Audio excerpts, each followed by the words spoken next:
जादुई कैंची। आज की इस कहानी का नाम है जादुई कैंची। यह एक जादुई कहानी है। अगर आपको Hindi stories, moral story in Hindi या हिंदी कहानियाँ पढ़े। Estimated read time 11 minute. Hello दोस्तों, कहानी की इस नई सीरीज में आप सभी का स्वागत है। आज की इस कहानी का नाम है जादुई कैंची। यह एक जादुई कहानी है। अगर आपको Hindi stories, moral story in Hindi या हिंदी कहानियाँ पढ़ने का शौक है तो इस कहानी को पूरा जरूर पढ़ें। जादुई कैंची। राजा भैरव सिंह एक प्रतापी राजा थे। उनके न्याय और सत्यता की चर्चा पूरे ब्रह्मांड में होती थी। उनके राज्य में झूठ बोलने की सजा सिर्फ मौत थी। एक दिन महाराज शाही बगीचे में टहल रहे थे कि अचानक खड़खड़ाने की आवाज सुनाई देती है। महाराज, अरे ये बेचारी बत्तख घायल कैसे हो गई? जिसने किया है उसे जरूर सजा मिलेगी। महाराज, सैनिकों, इस बत्तख को वैद्य के पास ले जाओ। जिसने इसे घायल किया है वो कल दरबार में हाजिर हो। राजकुमार, पिताजी, देखो मुझे क्या मिला है। एक सैनिक की तलवार। मैंने अभी इससे एक बत्तख का शिकार भी किया। महाराज, ओ, तो वो तुम थे बेटे। ये एक सैनिक की तलवार है, तुम्हारे पास कैसे आई? राजकुमार, पिताजी, मुझे ये तलवार अच्छी लगी तो मैंने ये ले ली। ये मेरा राज्य है, यहाँ का सब कुछ मेरा ही तो है। सैनिक, महाराज, मैं अपनी तलवार के खो जाने की सूचना देने आया हूँ। महाराज, मेरे बेटे ने बिना तुम्हारी अनुमति के तलवार उठाई है। कल दरबार में न्याय होगा। एक परी वही बाग में अदृश्य रूप में ये सब सुन रही थी। वह राजा से बहुत प्रभावित हुई और अगले दिन रूप बदलकर राजा का न्याय देखने दरबार पहुंची। महाराज, क्या तुमने सैनिक के आदेश के बिना उसकी तलवार ली और बत्तख को घायल किया? राजकुमार, जी महाराज, मैं इससे खेलना चाहता था लेकिन ये गलत था। मुझे अनुमति लेनी चाहिए थी। महाराज, तुम्हारी सजा सैनिक तय करेगा क्योंकि तुमने इसकी तलवार चुराई है। ये तुमसे कुछ भी मांग सकता है। सैनिक, राजकुमार हमारे देश के होने वाले महाराज हैं। मैं अपने पुत्र के लिए राजकुमार की पक्की दोस्ती चाहता हूँ। राजकुमार, मैं सजा के लिए तैयार हूँ। आज से आपका पुत्र मेरे साथ राजमहल में रहेगा और मेरे गुरु से शिक्षा प्राप्त करेगा। महाराज, उस बत्तख का न्याय करने के लिए तुम क्या कहना चाहते हो? राजकुमार, राजकुमार, उस बत्तख की देखभाल की पूरी जिम्मेदारी लेता हूँ। आज से वो बत्तख भी मेरे साथ रहेगी। सैनिक राजकुमार को माफ कर देता है और राजा की जय जयकार होने लगती है। परी परीलोक में इसकी सूचना देती है। परी, माना कि राजा बहुत न्यायप्रिय है। उसने अपने बेटे को भी न्याय के लिए दरबार में बुला लिया। लेकिन मैं अपने सौंदर्य के जादू के आगे राजा का न्याय भुला दूंगी। मैंने सुना है पिछले 2 वर्षों से उसकी पत्नी अस्वस्थ है। रानी परी, महाराज एक पत्नीव्रता है। उसे तुम्हारे सौंदर्य से कोई भी फर्क नहीं पड़ेगा। तुम चाहो तो परीक्षा ले सकती हो। परी एक सुंदर लड़की का रूप बन राजा से मिलती है। परी, महाराज, आप बहुत बड़े ज्ञानी और न्यायप्रिय राजा हैं। सुना है अस्वस्थ होने के बावजूद भी आप अपनी रानी को बहुत प्रेम करते हैं। महाराज, बिल्कुल सही सुना है आपने राजकुमारी। मैं अपनी पत्नी को अपनी जान से भी ज्यादा प्रेम करता हूँ। और रही न्यायप्रिय होने की बात, तो कोई भी राजा सजगता से प्रजा को प्यार करेगा तो सदैव सही न्याय करेगा। परी, इच्छा शक्ति और सजगता की क्या जरूरत है महाराज? अगर राजा को कोई जादुई शक्ति मिल जाए तो भी तो वो न्याय कर सकता है। महाराज, जादुई शक्ति नहीं, मैं ये नहीं मानता। न्याय के लिए किसी भी राजा का प्रजा के साथ प्रेमपूर्ण संबंध होना और सच्ची इच्छा शक्ति की जरूरत होती है। परी, सचमुच महाराज आप अपनी बातों पर दृढ़ रहने वाले हैं और किसी भी बात को बिना जाने नहीं मानते। मैं आपसे बहुत प्रभावित हूँ और मैं आपसे विवाह करना चाहती हूँ। महाराज, तुम असीम सुंदरी हो, लेकिन मैं पहले से ही विवाहित हूँ और अपनी पत्नी को बहुत प्रेम करता हूँ। परी, अपनी पत्नी को मृत्युदंड दे दे। आपकी महारानी पिछले कई सालों से अस्वस्थ चल रही है। आपको ऐसी महिला की क्या जरूरत? मेरे जैसी अपूर्व सुंदरी आपसे विवाह करना चाहती है। महाराज, तुम्हारी जुबान कैंची की तरह चलती है, इसे संभालो वरना तुम्हें अपनी जुबान से हाथ धोना पड़ेगा।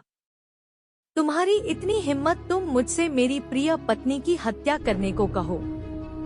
महाराज, सैनिकों, पकड़ लो इसे और कैद कर दो। राजा की बात सुनते ही परी गायब हो जाती है। परी, राजन, तुम मेरे रूप से तो नहीं हारे, पर हाँ, तुमने मेरी जुबान को कैंची कहा है ना? एक दिन मेरी कैंची से ही सही, मैं तुम्हारी अकड़ को खत्म कर दूंगी। कुछ दिन बाद राजा प्रजा का हाल जानने एक गांव से गुजर रहा था कि किसान की झोपड़ी में जोर जोर से रोने की आवाज आ रही थी। उसने झोपड़ी का दरवाजा खटखटाया। महाराज, अरे भाई, जरा बाहर आओ। तुम्हारे घर से रोने चिल्लाने की आवाज क्यों आ रही है? क्या कष्ट है? मैं तुम्हारे देश का राजा हूँ। ये क्या? तुम्हारे कपड़े जगह जगह से कटे हुए हैं। किसान, महाराज, मैं कल फसल पकने के बाद फसल काटने के लिए खेत में पहुंचा। मैंने सोचा कि काश मुझे कोई ऐसी जादुई चीज मिल जाए जो मेरी फसल को तुरंत काट दे। अचानक ही मेरे हाथों में सुनहरे रंग की कैंची आ गई और कुछ ही मिनटों में फसल कट के खत्म हो गई। तभी वहाँ पर एक परी आई। फ्लैशबैक।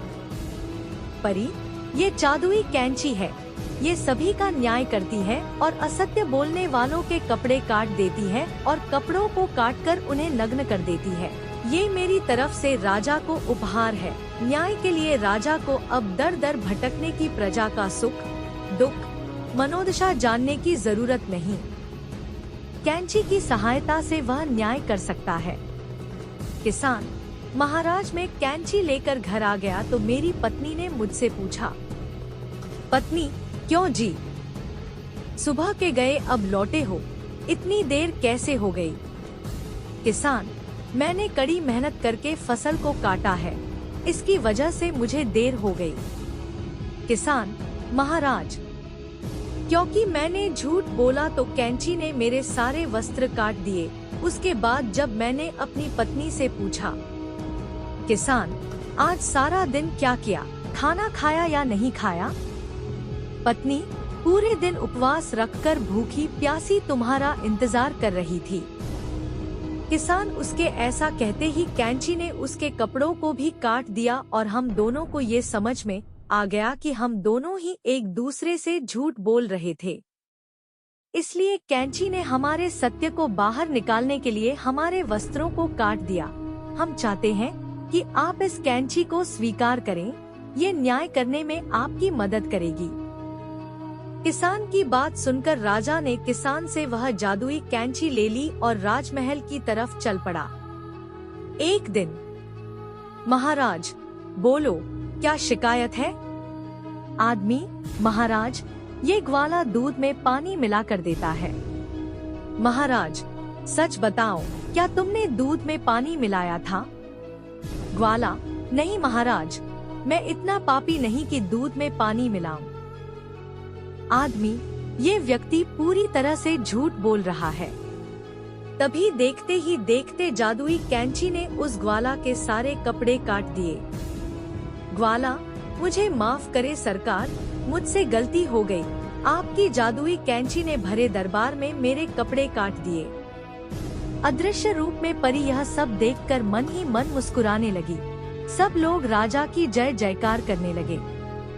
इसी प्रकार अब रोज तरह तरह के मुकदमे का फैसला राजा कैंची की सहायता से लेने लगा। अब वो बिना सोचे समझे विचार किए मुकदमे के फैसले के लिए कैंची का मुंह देखता। मंत्री, महाराज, प्रजा का सत्य, सुख, दुख और दर्द जानने के लिए हमें भ्रमण करना चाहिए। महाराज, मंत्री, अब हमें इतना कष्ट करने की क्या जरूरत है? प्रजा का सुख दुख जानने से क्या लाभ। अब मेरी कैंची सबके लिए सही न्याय करती है, इसलिए सब स्वयं ही प्रसन्न होंगे। महाराज ने धीरे धीरे राजकाज में भाग लेना बिल्कुल ही बंद कर दिया। अब वो अपना ज्यादा समय आराम करने में और अय्याशी में बिताने लगा। मंत्री, सेनापति, हमारे महाराज को ये क्या हो गया है? अब वो राजकाज में बिल्कुल भी भाग नहीं लेते हैं और पूरे दिन आराम करते हैं। सेनापति, महामंत्री, दूसरे राजाओं को महाराज के आलस्य का पता चल गया है। वो हमारे राज्य पर युद्ध करने के लिए अपनी सेना को तैयार कर रहे हैं। हमें महाराज से बात करनी ही होगी। सेनापति, महाराज, अपने सेना में नए सैनिकों की भर्ती करनी है। देश में कोई भी कर देने को तैयार नहीं है। राजकोष खाली होता जा रहा है। महाराज, पड़ोसी देश के राजाओं को भी हमारे देश की हालत का पता चल गया है और वो युद्ध करने के लिए तैयारी कर रहे हैं। महाराज, मैं इतना बड़ा सत्यवादी और न्यायप्रिय राजा हूँ, किसकी हिम्मत जो हम पर युद्ध करे? क्या तुम्हें पता नहीं, लोक परलोक हर जगह हमारे राज्य के न्याय का डंका बजा हुआ है। हमसे टकराने से तो देवता भी घबराते हैं। मंत्री, राजकाज में आपके भाग न लेने के कारण सारे राज्य में अराजकता फैल गई है। लोग चोरी चकारी कर रहे हैं, कोई किसी हुक्म कानून को नहीं मानता। महाराज, तुम लोग ये कैसी बातें कर रहे हो? मेरी कैंची प्रजाजनों के साथ सही न्याय कर रही है, जिसके कारण सभी लोग खुश हैं। राज्य प्रगति कर रहा है। तुम लोग भी अपने अपने घरों में बैठकर शांति का जीवन व्यतीत करो। ऐसे ही राजा पूरी तरीके से घमंडी और आलसी हो गया। वह रात दिन आराम करता, फिर कैंची की सहायता से अपराधियों को सजा देता। परी, आज लेती हूँ इसकी परीक्षा, देखो क्या आज भी ये सही न्याय कर पाएगा। परी, महाराज, आपकी जय हो। मैंने आपके न्याय का बड़ा बखान सुना है, कृपया मुझे न्याय दीजिए। आपके राज्य के जंगल में इस राक्षस ने मेरे पंखों को पकड़कर तोड़ने की कोशिश की और यहाँ तक कि मेरी जादुई छड़ी भी छीन ली। महाराज, मन में मुझे न्याय से नहीं, बुद्धि से काम लेना होगा। अगर कैंची ने राक्षस के खिलाफ फैसला दिया तो राक्षस हमें हमारे राज्य के साथ खत्म कर सकता है। अभ्यास न होने के कारण हमारे सैनिक भी आलसी हो गए हैं। महाराज, देखो परी, कल महल से बाहर मैदान में सभी लोगों के बीच तुम्हारा और राक्षस का फैसला होगा। परी, ठीक है राजन, मैं कल मैदान में जरूर उपस्थित हो जाऊंगी। परी, मन में आया बड़ा सत्यवादी। ये राक्षस मेरी ही माया है, अब इसकी सारी सच्चाई सबके सामने आ जाएगी। नीलम परी से टकराना आसान नहीं। राक्षस, सुनो राजन, यदि चाहते हो कि तुम्हारे राज्य में सब कुछ ठीक से चलता रहे तो कल के मुकदमे में मेरी जीत होनी चाहिए। महाराज, परी, राक्षस एक बड़ा ही बलवान और शक्तिशाली आदमी है, उसे भला तुम्हारे पंखों से क्या काम? और वो तो हर काम अपनी शक्ति से खुद ही कर सकता है, तो भला वो तुम्हारी जादुई छड़ी लेकर क्या करेगा? राक्षस, बिल्कुल सही और उचित राजन। महाराज, मेरा फैसला ये है कि राक्षस एक सच्चा व्यक्ति है और उसने किसी प्रकार का कोई अपराध नहीं किया। परी, ये अन्याय है, तुम्हें इसका दंड जरूर मिलेगा। परी, मन में मुस्कुराते हुए, मेरी कैंची तेरा न्याय कैसे करती है? महाराज, बचाओ, बचाओ सेनापति, रक्षा करो हमारी। परी, राजन, ये कैंची कभी नहीं रुकेगी। तुम्हें अपने आलस और नासमझी का फल जरूर मिलेगा। ये कैंची मेरी ही माया है। आज के बाद आप या इस गांव का कोई भी इंसान पूरे कपड़े नहीं पहन पाएगा। महाराज, मुझसे बड़ी गलती हो गई, मुझे माफ करो। मुझे अपनी बुद्धि से न्याय करना चाहिए था। मेरी प्रजा को बचा लो। राक्षस, महाराज, मैं भी परी माँ की ही माया हूँ। परी माँ आपके सच और शक्ति की परीक्षा लेना चाहती थी। परी, ठीक है, लेकिन आज के बाद तुमने अगर कभी किसी के साथ गलत किया तो देख लेना। उसका दंड मैं स्वयं तुमको दूंगी। परी ने अपनी जादुई छड़ी से राक्षस को राजा के राज्य में बहुत दूर भेज दिया और कैंची को लेकर हमेशा के लिए परीलोक वापस चली गई। इसके बाद राजा ने कभी न्याय के लिए किसी की सहायता नहीं ली और राज्य में फिर से अमन कायम हो गया। इस कहानी से आपने क्या सीखा? नीचे कमेंट में हमें जरूर बताएं। अगर आपको इन कहानी में थोड़ा सा भी मजा आया है तो प्लीज चैनल को सब्सक्राइब कर दो। यदि यह वीडियो लड़की की होती तो सभी चैनल को सब्सक्राइब करते। आप सभी से हाथ जोड़कर विनती है कि आप प्लीज चैनल को सब्सक्राइब कर दे।